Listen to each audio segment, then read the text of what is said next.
హామీలు ఒకటికి రెండు చెప్పి ఎట్లాగూ మేము అధికారంలోకి రాము కాబట్టి ఏదైనా చెప్పొచ్చని చెప్పేసి అమలు కాని హామీలను ఇచ్చి గద్దెనెక్కింది కాంగ్రెస్ పార్టీ. 6 గ్యారంటీలని బాండ్ పేపర్ రాసిచ్చి గద్దెనెక్కింది కాంగ్రెస్ పార్టీ. కానీ ఇప్పటి వరకు ఒక్కటంటే ఒక్కటి కూడా ఒక్క హామీ కూడా నెరవేరలేదు. 6 గ్యారంటీలు పక్కన పెట్టండి. మా అక్క చెల్లెలకు 2500 గంగలు కలిసింది. కథమైందా లేదా? 2000 పెన్షన్ 4000 అయిందా?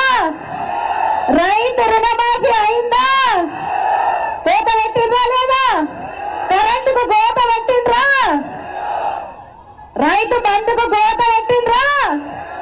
అన్నిటికీ కోతలు పెట్టిండ్రు. ఈ కోతల రాయిళ్ళు మెదక్ గురించి మాట్లాడుతున్నారు. మెదక్ 10 సంవత్సరాలలో గతంలో ఇందిరాగాంధీ పరిపాలించినప్పుడు కూడా ఇక్కడ ఎంపీగా ఉన్నప్పుడు కూడా జరగని పనులు 10 సంవత్సరాల్లో చేసుకోగలిగినాం. రేవంత్ రెడ్డి గారు మొన్న ఇక్కడికి వస్తే మా మెదక్ జిల్లాకి ఏమైనా మేలు జరుగుతా అనుకుంటున్నాం. కానీ ఒక్క పైసా కూడా అనౌన్స్ చేసుకోలే. అభివృద్ధి అంటేనే మీకు తెలియదు. నువ్వు ఒక్కటే మాట అడుగుతున్నా, మెదక్లో అభివృద్ధి జరగలేదు అన్నారు మీరు. అభివృద్ధి జరిగిందనడానికి నిదర్శనము కూడా మీరే. ఎందుకంటే మెదక్ ఎన్నిక జరిగితే, పార్లమెంట్ ఎన్నిక జరిగితే రేవంత్ రెడ్డి గారు సీఎం అయి ఉంటే నామినేషన్ మెదక్ జిల్లా కాకపోతే ఎక్కడెద్దురు? సంగారెడ్డిలో ఎద్దురు. నిన్ను సీఎం గా మెదక్ ప్రజలు, మెదక్ జిల్లా కేసీఆర్ గారు చేసిన జిల్లా అయింది కాబట్టి నిన్ను ఇక్కడికి రప్పించగలిగినాం. ఈ చౌరస్తాకు రప్పించగలిగినాం. మెదక్ జిల్లా అయింది కాబట్టి నామినేషన్ వేయడానికి రేవంత్ రెడ్డి చౌరస్తా నిలబడి ఇక్కడికి వచ్చి కేసీఆర్ కట్టించిన కలెక్టరేట్ లో నామినేషన్ వేసిండు. కేసీఆర్ గారు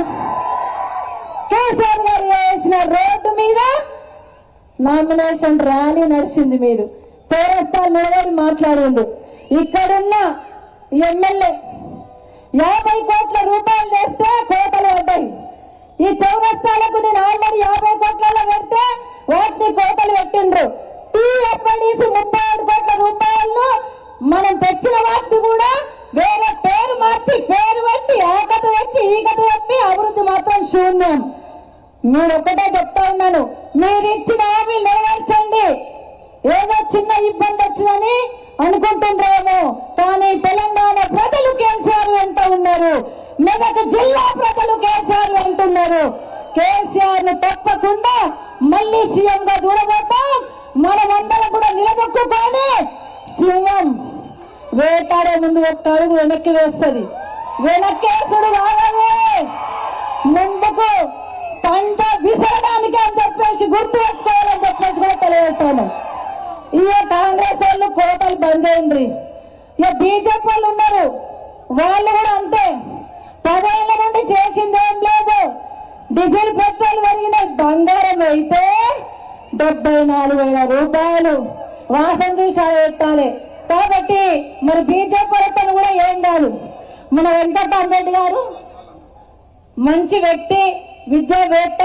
వారిని మరి గెలిపించుకోవడం కోసం మొన్న పద్మక్క మీకు కొంచెం ఇబ్బంది వచ్చి ఎమ్మెల్యేగా లేకపోయినా రేపు మెదక్